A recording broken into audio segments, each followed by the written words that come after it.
Бүгін Ордалы шаарынан сатыла турган Део Матиз унаас боюнча маалымат беребиз туугандар.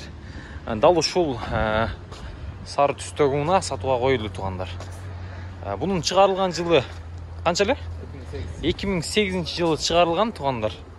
Объему 0,8 туугандар. Көрүп атасыздар, мына ушундай Матиз. Азыр жүргүзүп да көрсөтөбүз сиздерге.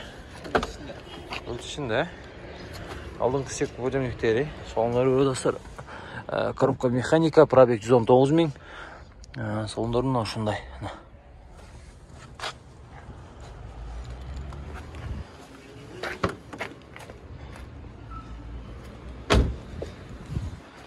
Машинанын баасы канча болду атем? 165 000 туугандар. Кеми болот. Реальный клиент болса сразу түшүп берем дейт туугандар. Шуну колдон чыгарбаңыздар Матизде. Бир жүргүз барчы. Так.